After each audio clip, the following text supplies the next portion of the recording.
भारत माता की, भारत माता की।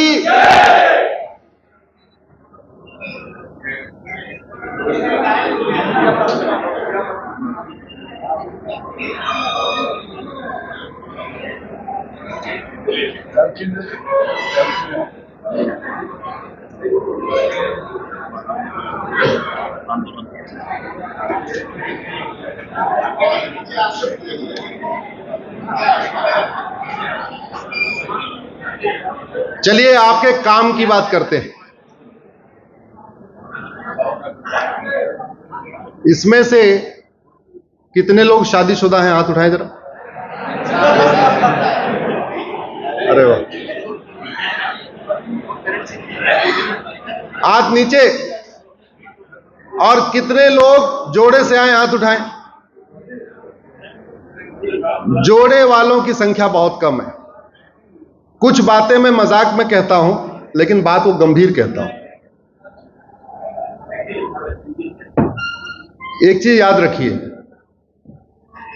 मैं जो लड़ाई लड़ रहा हूं ना, वो मंच पे बैठे लोगों की नहीं लड़ रहा हूं, क्योंकि इनकी तो कट जाएगी, जैसे तैसे कट जाएगी। मैं जो लड़ाई लड़ रहा हूं, आने वाली पीढ़ियों की लड़ाई लड़ रहा हूं। मैं आपके बच्चों की लड़ाई लड़ रहा हूं, और जिसकी लड़ाई मैं लड़ रहा हूं, जिसके लिए मैंने अपना घर परिवार छोड़ रखा है, Monday to Friday Supreme Court रहता हूं, सैटरडे संडे बाहर रहता हूं, सारे त्योहारों में बाहर रहता हूं, अगर वो सामने ना हो तो फायदा क्या हो?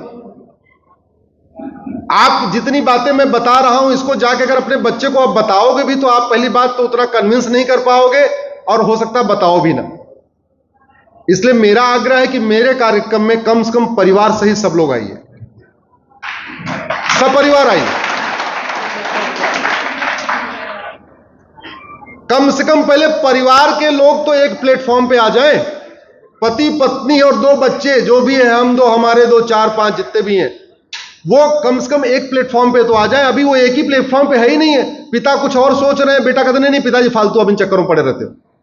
दूसरा, आप कितना महत्वपूर्ण काम कर रहे हो, आप कितनी चिंता करते हो, आपके बच्चे को पता होना चाहिए कि मेरे पिताजी जो सोच रहे हो, मेरे भविष्य का सोच रहे हैं। आप बार बार उसको बताओगे, नहीं मानेगा। हमारी बात मानेगा अगर आप उसको सामने लाओगे, इसलिए उसको बताना जरूरी है। आप कितना महत्वपूर्ण कार्य करते हैं, ये आपके बच्चों को आप बता ही नहीं पाओगे मैं कितना महत्वपूर्ण काम कर रहा हूं, तो पता होना चाहिए।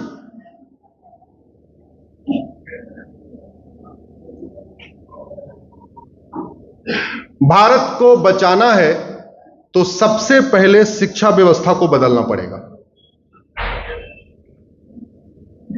मुगलों के समय में भारत में 1000 मदरसे खुले थे, और अंग्रेजों के समय में लगभग 1000 मिशनरी स्कूल खुले थे। जो मुगलों के समय में मदरसे खुले, वो हमारे वाले मुगलों ने उनको करीब 3 लाख पहुंचा दिया, और जो अंग्रेजों के समय में 1,00,000 मिशनरी स्कूल थे, वो भी लगभग 2.5 लाख के आसपास हो चुके हैं। और भारत की जो प्राचीन वैदिक शिक्षा व्यवस्था थी, वो सिकुड़ती जा रही है, सिकुड़ती जा रही है, सिकुड़ती जा रही है। नतीजा ये हो रहा है, हम अपने संस्कार भी भूल रहे हैं, हम अपने विचार भी भूल रहे हैं। 16 संस्कार हमारे सिलेबस का पार्ट हुआ करता था, वो नहीं है। हमारे राजा महाराजा जो महान थे, उनको किताबों में नहीं पढ़ाया जा रहा। बाबर, हुमायूं, तुगलक, गजनी, गोरी, लोधी को पढ़ाया जा रहा है, खिलजी को पढ़ाया जा रहा है, लेकिन हमारे जो महान राजा थे उनको नहीं पढ़ाया जा रहा। जोड़ने का एक बहुत अच्छा तरीका है, हम जाति व्यवस्था से उठ के गोत्र व्यवस्था की तरफ आगे बढ़े। आप में से कितने लोगों को अपना गोत्र पता है? हाथ उठाइए जरा। सबको पता है, बहुत बढ़िया। अभी हम 10,000 जातियों और उपजातियों में बटे हुए। कितने? 10,000। जबकि हमारे गोत्र टोटल 125 हैं। गोत्र का यह फायदा होता है कि जो गोत्र केरल के लोगों का है वही कश्मीर के लोगों का है, जो बंगाल के लोगों का है वही राजस्थान और गुजरात के लोगों का है। गोत्र का यह फायदा होता है, जो हिंदू का गोत्र है वही बौद्ध का गोत्र है, वही जैन का गोत्र है, वही सिख का गोत्र है। गोत्र का यह फायदा होता है, जो ब्राह्मण का गोत्र है, जो वही क्षत्रिय का गोत्र है, वही वैश्य का है, वही दलित का भी है। जैसे एक गर्ग गोत्र है, कोई है क्या गर्ग गोत्र इधर? सारे। अब गर्ग ब्राह्मणों का भी गोत्र है, गर्ग क्षत्रियों का भी गोत्र है, गर्ग वैश्यों का भी गोत्र है, और गर्ग यादवों का भी गोत्र है, गर्ग पवारों का भी गोत्र है, गर्ग पटेलों का भी गोत्र है। आज 2024 का मेरा 93rd कार्यक्रम है, ये 93वां जिला है ये 2024 का मेरा। पिछले साल मैं 115 जिलों में गया था। पिछले साल मैं एक संडे अपने घर में था 12 नवंबर को, क्योंकि उस दिन दिवाली थी। 2022 में मैं 90 जिलों में गया था। अब तक लगभग 500 जिले हो चुके हैं। वहां जाके मैं गोत्र के ऊपर एक सवाल पूछता हूं, लोगों से बात करता हूं, तो पता चला जैसे मेरा गोत्र भारद्वाज है, और किसी का भारद्वाज है क्या? आपका भी है। अब भारद्वाज गोत्र मुझे बिहार में यादवों का भी मिला, भारद्वाज गोत्र मुझे मेरठ मुजफ्फरनगर में जाटों का भी मिला, भारद्वाज गोत्र मुझे हरियाणा में सैनियों का भी मिला, और भारद्वाज गोत्र बिहार में और गुजरात में पटेल का मिला, और भारद्वाज गोत्र महाराष्ट्र में पाटिल और पवार का भी मिला। क्यों मिला? गोत्र कामन क्यों होता है? हमारे ऋषि मुनि जो होते थे घूमते रहते थे, अलग अलग उनके आश्रम होते थे। अब उस आश्रम में जितने बच्चे पढ़े उनका वही गोत्र हो गया। यानी भारद्वाज ऋषि के आश्रम में या गर्ग ऋषि के आश्रम में जितने लोग पढ़ने आए वो क्या बन गए? गर्ग। भारद्वाज ऋषि के आश्रम में जितने ब्राह्मण आके हवन वगैरह कराते थे उनका गोत्र क्या हो गया? भारद्वाज। भारद्वाज ऋषि के आश्रम की सुरक्षा जितने क्षत्रिय किया करते थे वो क्या बन गए? भारद्वाज। भारद्वाज ऋषि के आश्रम में जितने वैश्य आके दान किया करते थे वो क्या बन गए? भारद्वाज। भारद्वाज ऋषि की जो उनकी गाय वाय की जो सेवा करते थे वो क्या बन गए? भारद्वाज। भारद्वाज ऋषि के गुरुकुल में जितने बच्चे पढ़ते थे वो क्या बन गए? भारद्वाज। गोत्र हमको जोड़ता है और जातियां हमको तोड़ती हैं, और बटोगे तो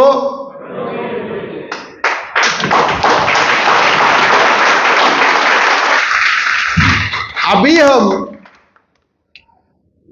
10,000 जातियों में बटे हैं। हम अगर अपने नौनिहालों का गोत्र उपयोग करना शुरू कर दें तो धीरे धीरे 10 साल 15 साल के अंदर हम जुड़ जाएंगे, क्योंकि हमारा गोत्र टोटल 125 है। अब ये व्यवस्था होगी कैसे, जागरूकता बढ़ेगी कैसे, इसको बताता हूं आपको। आप में से कितने लोग स्मार्टफोन यूज करते हैं? सब करते हैं। उसमें से कितने लोग फेसबुक यूज करते हैं?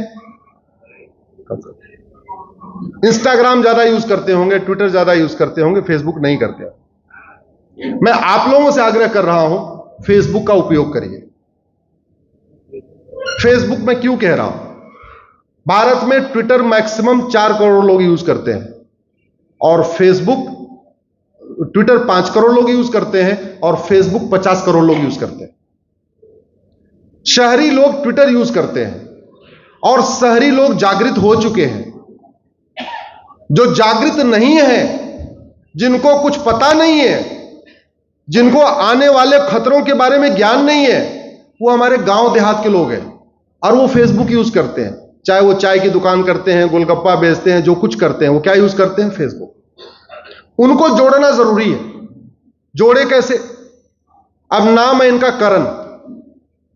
भाई फेसबुक 5000 फ्रेंड बनाने की आपको छूट देता है।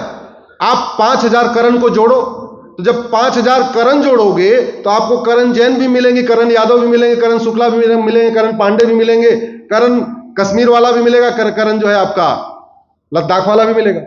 तो आप सिलीगुड़ी में बैठे बैठे अगर कुछ बात लिखोगे तो देश के 5000 करण जो पूरे देश में फैले हुए हैं वो उसको पढ़ेंगे। चाय की टपरी वाला भी पढ़ेगा। और नाम से क्यों? क्योंकि दो चीज बहुत लोगों को पसंद आती है। ये साइकोलॉजिकल इश्यू है। जैसे आपको अगर खाली कागज दे दिया जाए और पेन दे दिया जाए, पहले क्या लिखोगे आप? नाम। सबसे पहला काम कब करोगे? नाम लिखोगे। पेन चेक करना है तो लोग अपना नाम लिख के पेन चेक करते हैं कि हाँ पेन सही चल रही कि नहीं चल रही। सब लोग जो जागृत लोग हैं ये अपने अपने नाम के 5-5 हजार लोगों को जगाना शुरू कर दो। जैसे बेटियां बैठी हैं, मान लीजिए बेटी का नाम साक्षी है, अब वो साक्षी सारी जोड़े अपने साथ, तो पता चला साक्षी मलिक भी जुड़ जाएंगी जो पहलवान है, साक्षी यादव भी जुड़ जाएंगी, साक्षी जैन भी जुड़ जाएंगी, साक्षी गर्ग भी जुड़ जाएंगी, साक्षी पांडे भी जुड़ जाएंगी, साक्षी शुक्ला भी जुड़ जाएंगी, पूरे देश भर की 5000 साक्षी जुड़ जाएंगी। यह हो सकता है कि यहां बैठी हुई साक्षी को हमारी बात समझ में आ गई, उसको समझ में आ गया, लेकिन बाकी जो 4000 साक्षी हैं या 4500 साक्षी, उनको नहीं पता कुछ। तो कम से कम हमारे फेसबुक से आके हमारा वीडियो हमारे सामने वाली बैठी साक्षी शेयर करेगी तो बाकी के 5000 साक्षी भी उसमें जागरूक हो जाएंगे। आप आराम से केवल इतना काम करिए और इसके लिए आधे घंटे का टाइम चाहिए। पर डे अपने नाम के लोगों को 50-100 लोगों को जोड़िए। जोड़ते जोड़ते क्या होगा, 1-1.5 महीने के अंदर आप 5000 लोगों को जोड़ लेंगे। और समस्या लिखिए, उसका मूल कारण लिखिए और उसका अस्थायी समाधान लिखिए। आपको समस्या का मूल कारण अस्थायी समाधान नहीं मिलता होगा, आप मेरे फेसबुक पे आइए, मेरे ट्विटर पे आइए, मेरे इंस्टाग्राम पे आइए, मेरे यूट्यूब पे आइए, आपको हर समस्या का कुछ न कुछ समाधान मिलेगा। जो सबसे बड़ी समस्या है वो है शिक्षा। मैं आज फिर से कह रहा हूं, अगर हमने गुलामी के स्कूलों को बंद नहीं किया, गुलामी की शिक्षा व्यवस्था को नहीं बदला, तो 20 से 25 साल के बाद हम गुलाम हो जाएंगे, ये कोई रोक नहीं पाएगा। पहले 1000 स्कूलों में नफरत सिखाई जा रही थी, आज की डेट में 3 लाख स्कूलों में नफरत सिखाई जा रही है। और क्या सिखाया जा रहा है, हम पाक हैं और जो नहीं मानता वो नापाक है। भाई पाकिस्तान ऐसे तो बना था, हम लोग पाक हैं और जो हम इस्लाम को नहीं मानता नापाक है, पाक नापाक एक साथ नहीं रह सकते, इसलिए हम पाकिस्तान बनाएंगे। पाकिस्तान की बनाने की फिलॉसफी यही थी, पाक नापाक एक साथ नहीं रहेंगे। तो वो स्कूल तो बंद हुए नहीं, वो स्कूल आज भी चल रहे। इसलिए मैंने PIL फाइल किया कि भारत में राइट टू इक्वल एजुकेशन लागू किया जाए। अभी राइट टू एजुकेशन लागू है, राइट टू इक्वल एजुकेशन लागू किया जाए। और पहले जब राइट टू एजुकेशन आया तो मदरसों पे भी लागू होता था, लेकिन कांग्रेस, घटिया कांग्रेस ने 2012 में जमीयत उलमा हिंद और पर्सनल लॉ बोर्ड के कहने पे मदरसों को राइट टू एजुकेशन के दायरे से बाहर निकाल दिया। नतीजा यह है, मदरसों में कौन पढ़ाता है सरकार को नहीं पता, मदरसों में कौन सी किताब पढ़ाई जाती है सरकार को नहीं पता, मदरसों में कहां से फंडिंग आ रही है सरकार को नहीं पता, कुछ भी नहीं पता।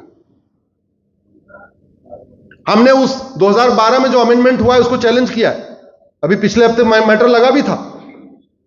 तो लेकिन ऐसी बातें हर व्यक्ति तक पहुंचनी चाहिए। यह भी हो सकता है कि यहां की बैठी साक्षी फ्रेंड बनाते बनाते किसी जज साहब की बेटी साक्षी को भी अपना फ्रेंड बना ले, और जब वो यहां की बैठी साक्षी लिखेगी, वो जज साहब की बेटी साक्षी पढ़ेगी, अपने पिताजी से बोलेगी कि देखो जी ऐसे नहीं पापा, ऐसे नहीं ऐसे, और हमने वीडियो सुना वो सही कह रहे थे। बात पहुंचेगी कि नहीं पहुंचेगी? ओके। लोगों को धर्म और रिलीजन का अंतर ही नहीं पता। मेरी एक PIL है धर्म और रिलीजन के ऊपर, जिसमें मैंने धर्म और मजहब के बीच में 20 अंतर बताए हैं, धर्म और रिलीजन के बीच में अंतर बताया है। मोटा मोटा आपको बता देता हूं, धर्म जोड़ता है, रिलीजन तोड़ता है। धर्म जोड़ता है, मजहब बांटता है। धर्म कहता है वसुधैव कुटुंबकम, धर्म कहता है नारी तू नारायणी, धर्म कहता है यत्र नरस्तु पूजते रमन्ते तत्र देवता, धर्म कहता है सर्व मंगल मांगल्ये शिवे सर्वार्थ साधिके। और मजहब क्या कहता है, हमारे मजहब में आओगे तो जन्नत मिलेगी, हमारे मजहब में नहीं आओगे तो जहन्नुम में जाओगे। हमारे मजहब को फॉलो करोगे तो तुम्हें हेवन मिलेगा, नहीं फॉलो करोगे तो हेल में जाओगे। मजहब तोड़ रहा है कि नहीं तोड़ रहा है? बाबा साहब अम्बेडकर ने अपनी किताब में लिखा हुआ है कि ये जो संविधान में इक्वेलिटी है ये सनातन का हिस्सा है, बाकी मजहब यूनिवर्सल इक्वेलिटी को नहीं मानते।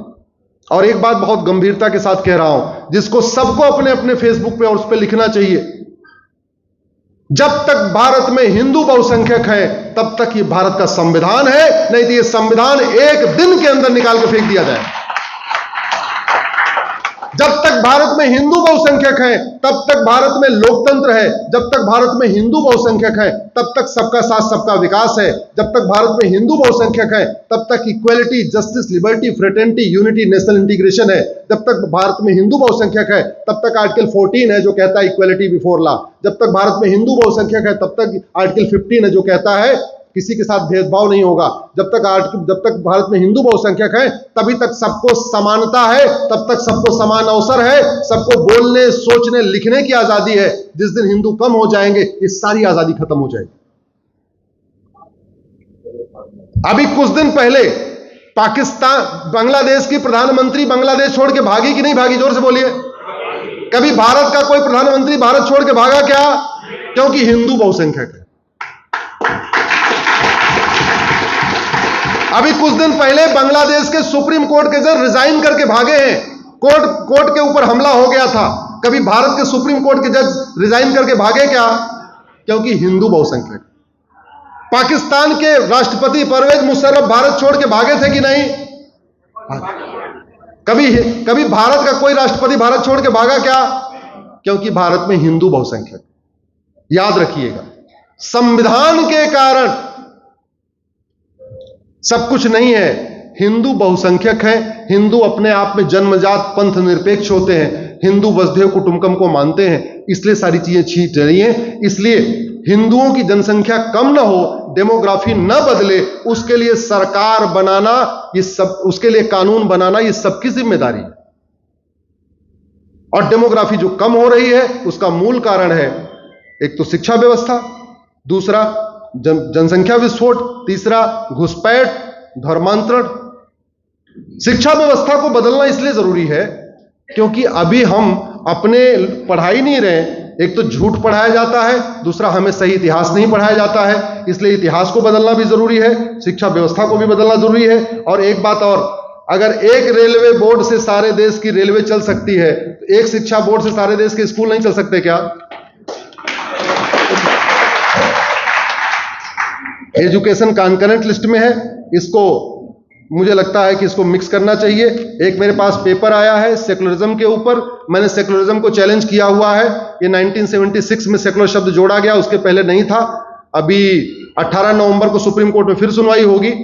आगे से आपके मन में कुछ विचार आए, ये होना चाहिए कि नहीं होना चाहिए, मेरे नाम के साथ गूगल करके सर्च कर लिया करिए। हो सकता है आपके जो मन में है उसकी पीआईएल पहले चल रही होगी, ऐसा मैं आशा करता हूं। दूसरा आया है जुडिशियल रिफॉर्म के ऊपर। बिल्कुल जुडिशियल रिफॉर्म होना चाहिए, जस्टिस विद इन ईयर लागू होना चाहिए। जब तक भारत में 1 nation 1 penal code, 1 nation 1 police code लागू नहीं होगा तब तक ना अपराध खत्म होगा, ना भ्रष्टाचार खत्म होगा, ना घुसपैठ खत्म होगी, ना धर्मांतरण खत्म होगा। आप लोगों से आग्रह करता हूं, एक बार खड़े हो जाइए, दोनों हाथ उठा के जोरदार नारा लगाइए।